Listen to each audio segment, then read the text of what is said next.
Our next presentation, I'd like to introduce Norbert Herdebeck-Stunterbeck, who joins us from Germany. Norbert is a man, as you've already heard, who is responsible for a great deal of development in services and expertise around Prader-Willi syndrome in Australia and in New Zealand. And a number of us owe a debt to Norbert, both to his expertise and his services in Australia, and also to his great generosity in sharing them. I'd also like to introduce a man who had the temerity to tell me this afternoon that he hadn't really done much. But this is Damien Jones, who many of you will know, who has been a leader in the development of services to people with Prader-Willi in Australia. And in particular, he's had the great courage and innovation to set up a number of individual services. So I'd ask you to join me in welcoming Norbert and Damien. Oh, thank you. So I know that one of the things that Norbert really likes to do is create a dialogue. So in this presentation, we're going to have some video of him speaking about some subjects, and then I think in groups of tables, we'll just for sort of 5 to 10 minutes on each, we'll have a bit of a discussion amongst yourselves about some of the subjects that he speaks about, and then we will probably at the end try and get from each table just some of the highlights or some of the more important points that you've discussed. So the presentation is on transitions and life stages.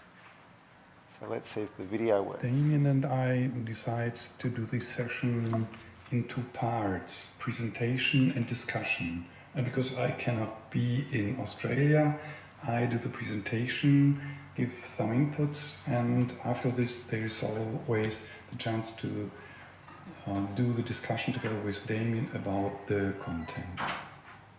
But before we go through the developmental tasks in the different stage of life, I think we have to ask tasks to reach which goal. So what is the main goal people strive for? And the answer could be to reach the highest level of subjective perceived well-being. This means the level of positive emotion of a person is an important part of the subjective perceived well-being. The other thing is time of being in a flow. It means to do things by yourself, and you lose the time during these activities. Time and number of being in social contact with other people. So the importance of social contact. To perceive meaningfulness in your all-day work, but also in your environment and the structure of the environment. And also to perceive self-efficacy. This makes things so important to do and motivate us to do things in the future. It is possible to measure these 5 elements, and you can imagine if the levels of all of these elements or of some or one is very low, the situation of the well-being of the person is very low, and especially in the situation of people with Prader-Willi, challenging behavior can be the consequence. So the goal must be to come to a high level in all of these 5 elements and to reach a situation of a high level of subjective perceived well-being. In the following discussion with Damien, I am really interested if you think that these elements could be the focus of the work with people with Prader-Willi and could be the organizing basic or the basic philosophy of taking care of people with Prader-Willi. Okay, so at your tables, if you'd like to just have a discussion amongst yourselves, just talking about what Norbert's spoken about the fact that what we're trying to achieve as people and what people with Prader-Willi are trying to achieve, and then the different elements that need to go into that and how we, as we're trying to support them, can build on those. Can you put that slide back up and have the different categories? Let me see if I can. The red button goes back. Red button goes back. Yep. There we go. Okay, so I'll just sort of ring the bell in about 5 or 6 minutes. Please have a discussion.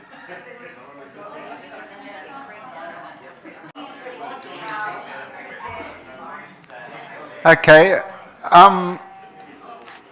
So perhaps if I could just get a few thoughts from maybe some of the tables about what you thought and some of the ideas that you had. So maybe if we could just start with this first table. We didn't come up with anything solid because we were just having a general discussion around it, but we were talking about how if we think specifically around goal achievement, it has to be like a realistic goal for them, but then it also has to be something that they want. It can't be goals that we want for them because then they don't have the meaning attached to it. So it's about working with them to build their goals, and if their goal is up here, maybe like stepping it down just a bit and just work up to that.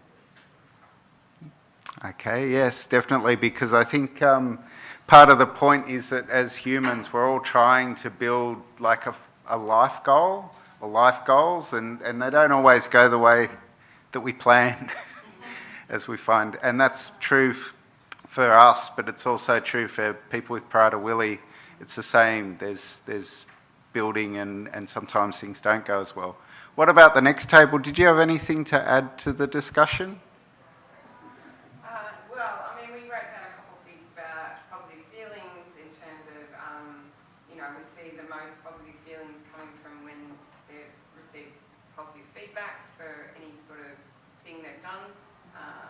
And for me, it was about, my son will respond well with some responsibility to help others. So that's obviously lifting his positive feelings. And in terms of goal achievement, I said that, if for my son, if it's not, and probably what you're directing is that, it has to be his goal, because I can't set goals, for him, because he'll just, if it doesn't seem achievable, he'll give it up. And if it's not immediately achievable, he won't even try. But others have had success with that. But it could be that, something more tangible that he can feel and see a result with, and probably short term. But yeah, we didn't get to the other options there. Wonderful. Okay, and up towards the back, what did you guys... Hi, how's it going, Ben? Yeah, did you want to give us a bit of a feedback? What were you guys thinking? Quality of life indicators are probably the most important thing to be looking at. When you want to improve on things like challenging behaviour and reducing those things over time, it's really through working on these focus areas that you can achieve that long term. So the whole table agreed that really taking those measures and trying to embed, some outcome measurement around those things is going to see all those challenges that we face drop off over time. Yeah, like this conference got me about 2 weeks of euphoria on childhood and perfect excitement and pain. Like having that thing to look forward to. So I try to do that every so often. Yeah, and I think it comes back to, like, in our lives, we don't just want to be sort of looking directly at, okay, let's just fix, these challenging behaviours or these problem behaviours that we have that we exhibit. We prefer to sort of focus on a more whole of life and where we're headed and some other things and other ideas that we have. And I think people with Prader-Willi aren't any different. And if the focus is just about the next meal and about the food, and that's all anybody ever really sort of envisages is possible, then obviously how are they ever going to transition and get into these other things, which is probably the more positive things that are going to actually fix the problems that we see. Okay, so if we just go down to this table here, did you have anything to add to the dialogue?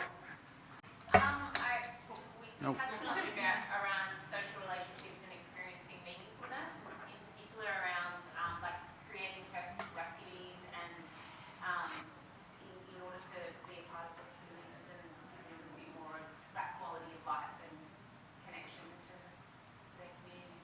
Yeah, and I guess that's all we as people, what we want, you know, is to be part and to feel like we're contributing, not to feel like we're always a problem or don't fit or whatever. And individualising as well too, so they do have PWS, but they are also their own person with each individual goals and feelings and engagement. So that's all going to be seen as an individual as well too.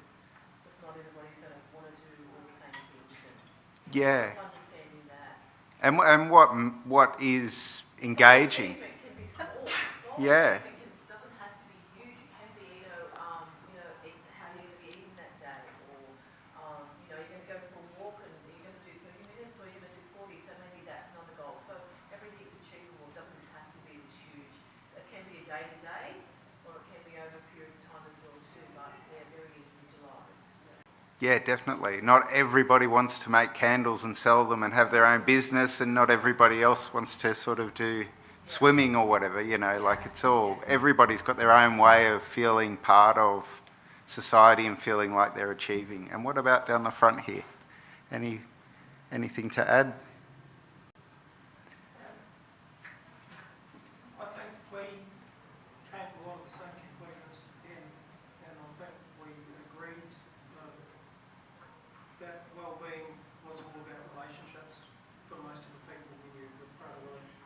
And then we also, I think, made the great point that food security was a huge, so the freedom from the anxiety and the stress and the constant vigilance that comes from food insecurity was, yeah, those were both pretty important goals. Cool. Okay. So now we'll continue on with Norbert and move to the next discussion.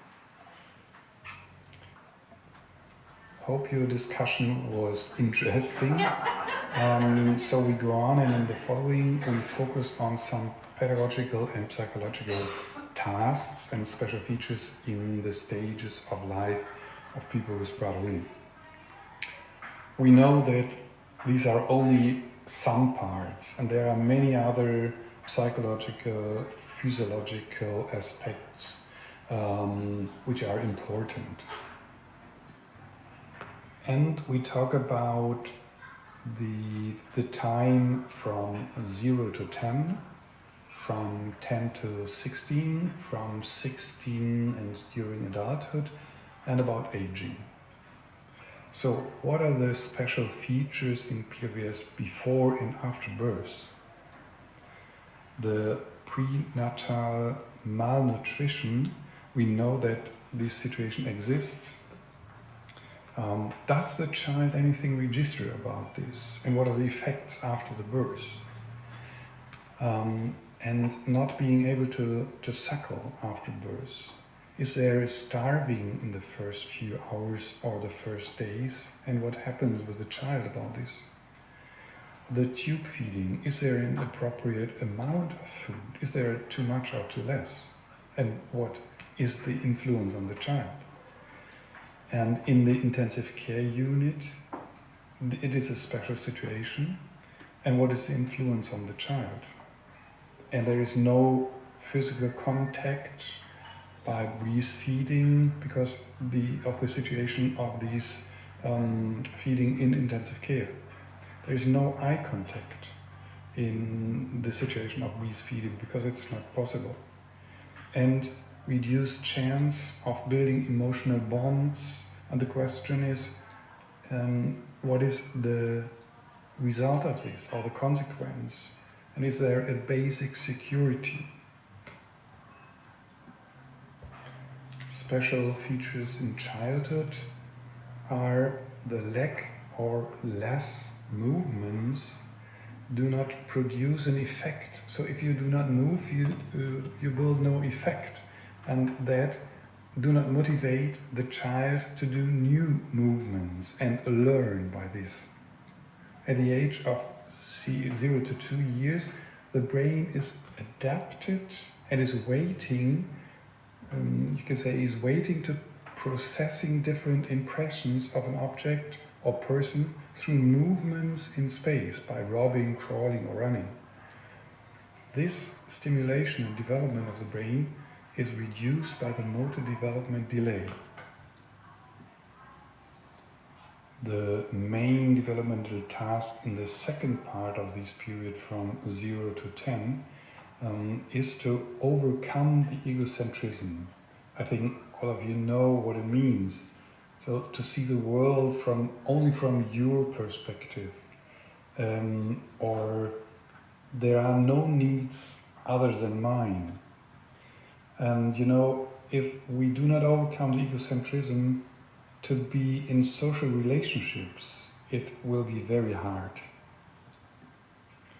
In the now following discussion with Damien, it could be that you can discuss how to enable and promote the overcome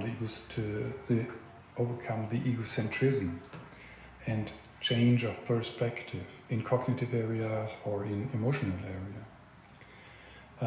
Or what significance does it have if persons with PWS do not overcome the egocentrism when they are 20 or 25? And what impacts can this have on the person's behavior in all ages? So I'll just move it back so that you can all see. And again, we'll just discuss in tables, but I think there's a couple of possible ways of looking at it, because Norbert was telling us about the experience of babies with PWS and some of the issues that they have, and then this egocentrism developing. And so what's the consequences, and how because of the developmental delay, how do we either encourage children to overcome that? And then what would be the consequences of not overcoming that as you get older, which is something that we see a lot of the time with people with PWS. So maybe if you can just discuss that in your table for 5 minutes or so, and then we'll go around and see what everybody came up with.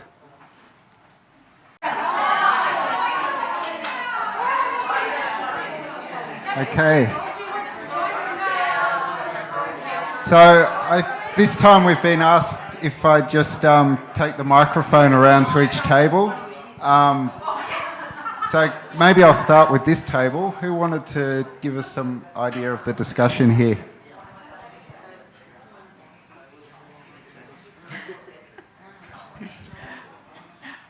Okay, so we landed on the idea that once again, like has been said before, the trick is to start early. And to also make sure that you're always keeping the person as a person and not as a condition. Because singling people out as like, you have Prada Willie sets them apart. Whereas instead saying, you're Bob and you have the same responsibilities as everyone else, that brings them in. That lets people know that, hey, you're in a safe place, but you're also in a place with responsibilities and obligations just like everyone else. Thank you. Yeah, that's some really good points. Okay, so if we go to the second table here.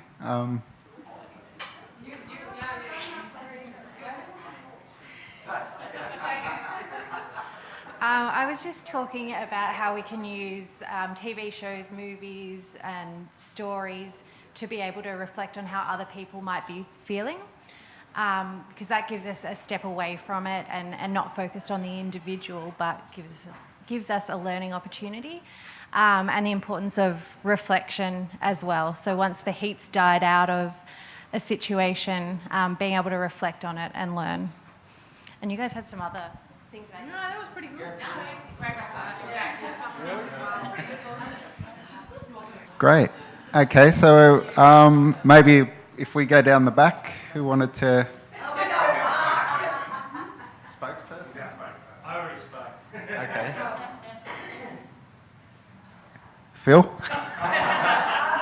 Phil. One thing we spoke about, an example, the identified example, was a participant who didn't have any early socialisation or empathy building exercises or situations where they had to be made to consider others for a long period of time, and so they're at an age now where considering those things is really hard for them. I suppose that would make things socially isolating and hard to participant match or tenancy match, and for like long-term meaningful living experiences. And I guess a way to avoid that outcome would be to engage in that early socialising, friendships, social circles, understanding others' needs other than your own, to sort of be less egocentric, I suppose. So that's kind of where we came to as a group. Just to add to that, from a provider's point of view, one of the challenges is when you have that situation, the funding for the person that's in the house may not be appropriate for them to live on their own. And if you're in the situation where you're providing support to someone who's not funded at that level, at some point your organisation is not going to last very long. So then you get into the downward spiral of where to next. So you've got a participant potentially who needs the support that you're providing, but you're not funded to the level that you need to, and matching them with someone, other people to live in that house is particularly challenging. We're all in a world of hurt. So that's the kind of scenario that some of us have been facing and will continue to face until we get some of the situations sorted out. So the earlier you can socialise, one of the takeaways from the whole conference has been get in early, because it makes a big difference. Thanks, Brett. And I think that's a good point, because the NDIS is definitely not funded very well, and egocentrism and being looked after by yourself is not something that the NDIS is really believes in as much anymore, as at least in the funding levels. And then I think the other point as well is that early intervention is great for the people that are able to and are privileged to be able to have that. But then, circumstances for people with PWS, sometimes it's not so easy. Sometimes they're in difficult situations. There may be single parent scenarios. Maybe there's not the money. Not everybody has the opportunities. So, and also PWS is a large scale as far as intellectual ability, and some people are a lot more progressed at a younger age and can understand more and can develop faster. And then there's other people with PWS who are probably on the other end of that and can't get the early intervention. But I guess it's something that we need to be supportive of everybody. Who would like to speak from this table? I guess we spoke about what impact the person with egocentricity can have, particularly a Prader-Willi person. They can come across as being quite rude and quite selfish. And there are times when, I guess, in the situation of my 19-year-old daughter, I've had to step back and perhaps allow somebody else to handle the situation. For example, last night at the cinema, at the Prader-Willi dinner, she didn't particularly enjoy the movie that was being shown because it was Toy Story, and she's not a baby anymore, and she wanted them to change it for something that she wanted, like Deadpool and Wolverine. That's right. And so I think it was Neil that had to explain to her that, well, that's still at the cinema, and we're not a real cinema. So, it's kind of... I've learnt sometimes I've had to sort of step away from that situation and sometimes run away from the situation just so that she sort of comes down a notch. Or she gets, yeah, if there's other people around. Yeah. So I guess that's what we got to, unless anyone else. Yeah.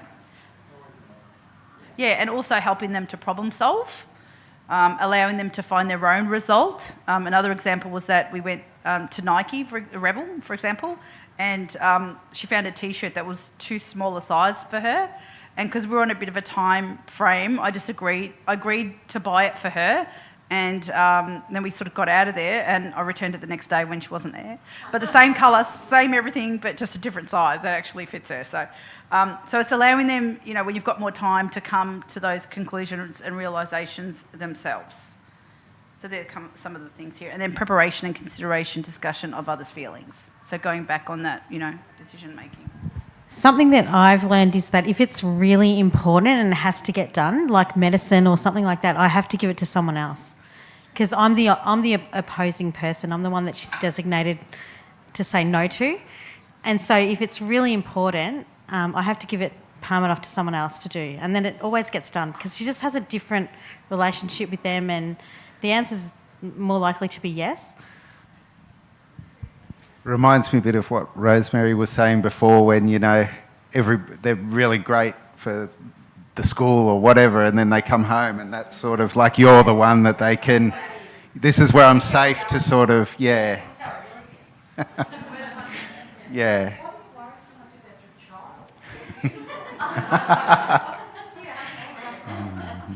Yes. Okay, and the last table, did somebody want to say something? We were just saying, I think we were talking about how modelling empathy was really important, even if you do it inadvertently from a young age, just by asking them how they are, in hopes that eventually they'll start asking you how you are, especially during situations where something might be wrong. But then we were also talking about that parallel where it could still be, like, they will ask if everything's okay as long as they're not directly impacted. And another thing we were saying is that potentially even just parallel play style, where you'll engage in an activity of their interest and wait for their response to find interest in what you're doing, and letting them come to you while you're, but still keeping it within their interest, but allowing them to make the first move and allowing them to come to you and show their interest to you, in hopes that eventually they'll start to engage without being forced, really. Thanks a lot. Okay.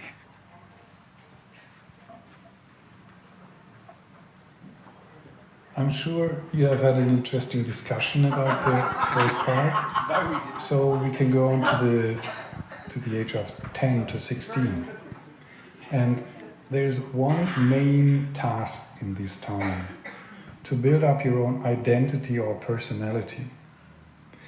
Before this time, we call this time from 10 to 16 puberty, is the time of, or the lifespan of childhood, and after this, adulthood.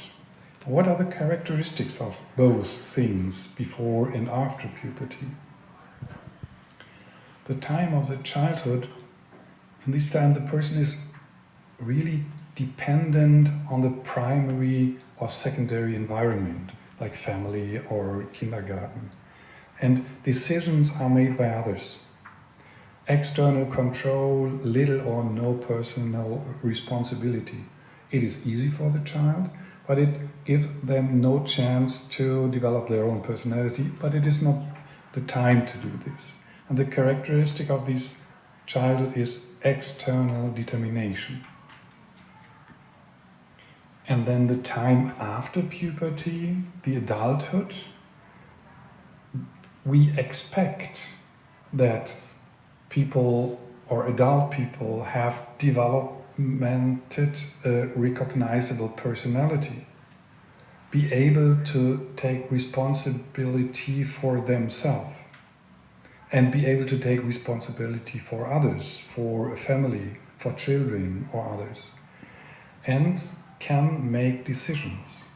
So the totally opposite to the childhood characteristic of this time is self-determination. So in the time between these two totally different stages of life is puberty, and how to build up the identity. What we do is rejecting the rules and guidelines of the primary and secondary environment in order to try things out find our own answers, our own solutions and approaches. It is not easy for the environment, but it is necessary to develop your new personality by this experience. And the goal at the end is to be recognizable for others with your own identity and to be an accessible social partner for relationships. So in the next discussion round with Damien, I'm really interested, how can we do, or what can we do to support and enable the identity formation, to provide the freedom for this, but also to give the person with PWS the necessary orientation. What significance does it have if a person with PWS has not yet overcome the process of identify formation due to the developmental delay? What is the consequence of this? Or what is the consequence of this to the behavior of the person and to understand the behavior of the person? I like to be by this discussion. So I think in this discussion, maybe also just thinking about what Norbert was saying about how part of forming the identity is actually rebelling against some of the rules and some of the things, some of the structures that are in place to find your own way. So how can we facilitate this with people with PWS whose sort of puberty may be delayed and may go on for longer? And also how do we support them to make mistakes, to learn from? So maybe if we can discuss this in the tables for 5 minutes or so, and then we'll come around and see what people think. Okay, so due to time, we'd like a lot more time to discuss, but I think we might start this time at the back. So who wanted to be the spokesman this time for this table?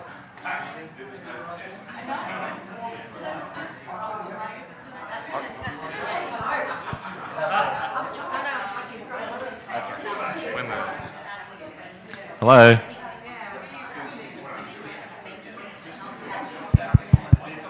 Shh. I think we were talking about dignity of risk, but within a controlled environment. So they're able to make mistakes, but safe mistakes. So it might be around access to money, but there's a limitation on if it didn't go to plan, there's a threshold on how much they could really spend and what that would give them access to.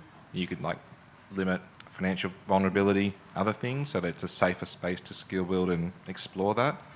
Or if it was around access to food and freedoms associated with that, you could make it so, you know, they had access to food or certain freedoms, but if it didn't go to plan, if it got the better of them, there's still a low risk to them overall, but there's a lesson in it perhaps. So that's the sort of thinking we had. Safe lessons. Yeah. Yeah, sounds good, because I think that's part of the thing is that sometimes there's a tendency to want to overprotect or but then the flip side of that is how do you learn? How do we learn, you know? If something goes wrong, we learn from it and we go, oh, well, you know. So without those opportunities, how can somebody develop? We're just talking about that with the learning curve as well too, and obviously there are going to be times where there are going to be mistakes, and that's okay, exactly what you said, that we learn from them, but just to make sure it's in a safe and controlled environment for them as well too, that they understand it's okay, we're all humans, we all do make mistakes, it's okay, and to learn and move on from that as well. Wonderful. And this table? We were talking about puberty and going through that sort of identity, and when Chelsea was about 16, she just fell madly in love, and I enjoyed it. I just really supported her feel. I just loved that she had this whole new world, and the romance, and it was really sweet. It didn't work out, but it was really, really sweet. And so I think that helping her to form her identity is just being fully supportive of every part of who she is. And so she's always felt really secure to just speak how she's feeling and what she wants. And I guess that's another point is, like, none of us, when we're trying to, whether we're going through puberty or becoming adults or trying to establish ourselves, want to be told no, or that you can't, or that it's not going to work, before you're given a chance to actually find that out yourself. You know I'm going to be controversial, don't you? That's what we like. That's the point of always what. So, to share with you, I let Bradley make his mistakes and he drank the top shelf of my bar. It was about $1,800 worth of alcohol that went down over a week. That wasn't a mistake, that was a decision. So in our house, we don't use the word mistake because we use the word decision. You made a decision for that action. Was it the right decision or the wrong decision? If it's the wrong decision, what are the consequences of the decision? Because what we found was when it was a mistake, it was easy for him to go, that's yours. I'm sorry, mistake done, and it was over. But once it became a decision, and it was about letting him go, okay, we all have to go through life and we make decisions, we make good and bad decisions. That was part of him learning about how life is and that there are consequences for those decisions, and there are actually rewards for good decisions. So that was kind of our input. Yeah, the flip side of the responsibility that goes along with the decisions that you make.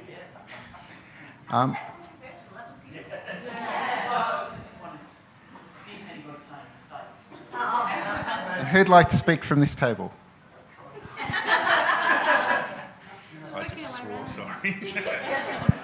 I'm just coming from a parent's point of view, and my direction was more about, I'd find that to answer this question was more about difficulty in giving him opportunities to make decisions. You know, talk about the controlled environment. His whole environment's controlled. And what I said before was everything he does on a day-to-day basis, so he's 22 now, he's never had alcohol because he's just not interested, you know. But, you know, like, but he just doesn't care, because there's not much in our house anyway, but he doesn't care, it's there. But as far as the day-to-day, everything is controlled. And it's, you know, it's the breakfast and it's the time he wakes up because of his schedule, and we're giving him that schedule, and again what he wears and what he has for lunch and what he does for dinner and what time he goes to bed. He is being controlled all the time. That it's a controlled environment all the time, and there's not many opportunities to allow him to make decisions that's going to be life changing, for want of a better word. Not life changing, but life forming. There's not much that's going to give him the opportunity to make a life-forming decision yet. And that idea of, you know, can he learn from those things? Well, sometimes they might just make the same mistake over and over and over again. Decision. So I just can't pinpoint a really good opportunity for, you know, the controlled environment sort of suggestion. If you can make decisions in their own in an environment, I just struggle in our life about what that is. I can't really pinpoint it. And I think this has been a struggle with disability support in general. This is not, and I think sometimes with disability support, it's really at a pinnacle with PWS, but we have to look at, is there going to be a learned sort of, dependency, that then so dependent on that structure that then that's the flip side of that. And it's not an easy pathway. It's not one solution or anything like that. But I think it is something that, especially in group homes, we need to be challenging the status quo whenever we get the opportunity, and when things are going well, that's when it's easy when things are going well to be, okay, we've solved that problem now, let's just leave it there. But I think what we started with the whole life and the whole over the well-being over the whole period and the goals that you've got over a lifetime, it's something to think about and to always, because that's how we think in our lives. When things go bad, we go back to, we take steps backwards, I do, quite often, and then you build back up again, you know, and then you get back up. So anyway, we'll move on to the next one. And my question for your discussion is, what framework conditions are necessary to enable adults with PWS to implement the tasks, to be successful with all these tasks? So I think rather... I'm interested about your answers. Yes. Sorry, I'm cutting off Norbert. I think we'll miss this discussion because I think we've just got one more, which is aged care, and we've sort of run over. But I did want to give people a chance to speak because I think this is the more important part of the presentation, is what you guys can reflect on. When we now come to the last part of life, aging, I think we have to say that in these days, we can say that the individual situation of older person with PWS depends on a very high percentage on the biography of this person. So when did the family got the diagnosis? Did the family get competent information and support? Did the child get growth hormone or not? Did the person show a longer period of his lifetime of overweight? Did the person get support and to understand PWS? And did the person learn to handle critical behavior by itself? These are very important things and have, in my mind, a very high influence on the situation of people with PWS in a higher age. Concrete tasks of this time is, for example, change in physical condition of their own body. So how we can support or how we support them to understand this process in a way that people with Prader-Willi understand this. Are we prepared for this? And when do we have to start? And can it prevent things? And another question is, do we have living environments which are adequate for this very individual situation of older persons with Prader-Willi because of their very individual biography? And which options do we have to create or do we have to have in the future? And before you start the discussion together with Damien about this, let me say thank you very much for your attention, and I hope you have a very good conference together. Bye. So I think just with this final discussion, just for 5 minutes or so, I think one of the really good things and optimistic things is that people with PWS are living longer than ever, and we don't really know how long people with PWS will live in this generation and the next generation. And those of us that are working with different people of different ages are seeing that there's a big difference between the really young people with PWS and the older people with PWS who didn't have all the interventions, didn't have the growth hormones, but also didn't have the care that is available nowadays, and with the support and some of the restrictive practices at times and some of the other stuff that we've discussed.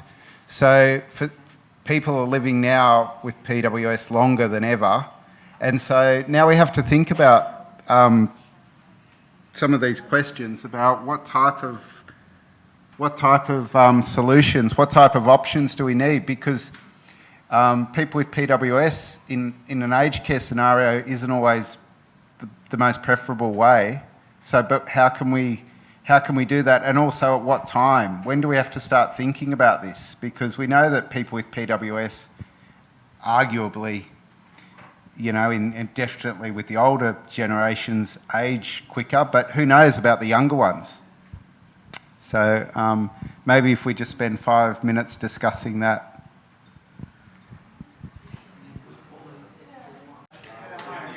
Okay, so I'm just going to quickly go across because I've gone a little bit over time. So who wanted to speak to from this table to say something? Okay. We were just saying that we think what's happening with the guys like Bradley and that is ideal because they can age in place, but it's already been pre-planned for them, so then they don't have to go through another transition when they're older. They can still have quality of life, be with the people that know them, both housemates but then support staff as well.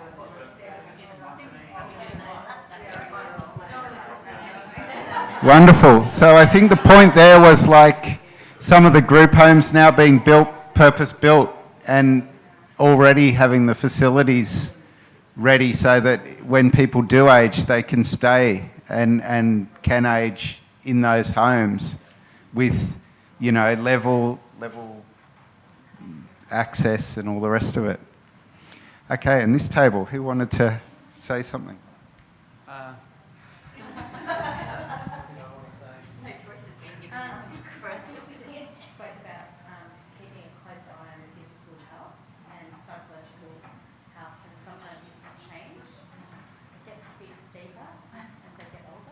But they generally feel young their whole life, so yeah, they have that childlike aspect. Yeah.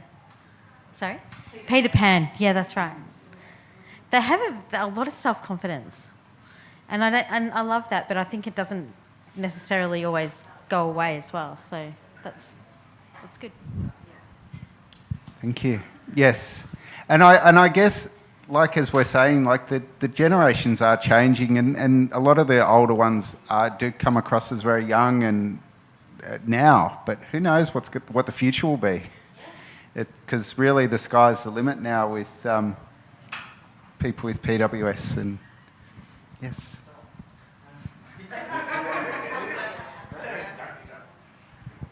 So we talked about as people with PWS ageing, having some sort of standardised screening protocols as people get older. So are we looking for certain diseases or things that might appear that you see in people that don't have PWS, but because our participants and people with PWS are now living longer, they're likely to show up with things that we might not have seen previously. So what's a screening protocol might look like for that? And I guess the other thing to think about, which came up over here, the first table, was around having accessible accommodation starting it early, so it's going to be suitable for the entire life journey, not just at certain stages. And the other thing which we're going to experience fairly soon with one of our places is if you have one of the participants who's been in a shared arrangement for a number of years, who's no longer appropriate to live in that environment and they have to move, the impact not only on that person, but their housemates that they've lived with for a long period of time, and how you manage that change, because we've all heard about change as an impact for people. That's going to be one that's going to have a really big impact, and we're not quite sure how that's going to exacerbate yet, because we actually haven't seen it, I don't think. So that's just something else to add into the mix. And Brett, with that, I think the thing that we were talking about a lot was the fact that, you know, the longevity of our people now who have Prader-Willi syndrome is different to what we've ever experienced before. But in this country, the legislative framework says that once you hit 60, you're no longer under the disability support arrangements, but you have to go to the aged care arrangements. Now, you know, when you set up a purpose-built home, what does that look like? Does that mean there is a complete handover of that facility? But then, of course, what we're looking at for aged care, there's no way they would run the same support services in a home that, you know, a purpose-built home that, you know, it's just not something that they think of. So where is that going? Where's that dime going to fall, and what are we going to have to do to make sure that there's a safety net for our people who are living in those purpose-built specific homes? And also, Rosemary, I thought maybe you might want to mention as well some of the things that you're thinking about in the future as far as financial. So prior preparation and planning prevents poor performance. So at the moment, I'm actually going through a process of financial planning for my retirement because, you know, I got that wonderful opportunity to not have to work full-time anymore shortly. It was kind of a forced retirement. But having said that, I've investigated the opportunity to set up a trust fund for my son and daughter, and that's quite deliberate, because if I'm not here, who then makes sure that they have all of the additional funding and support arrangements that they need?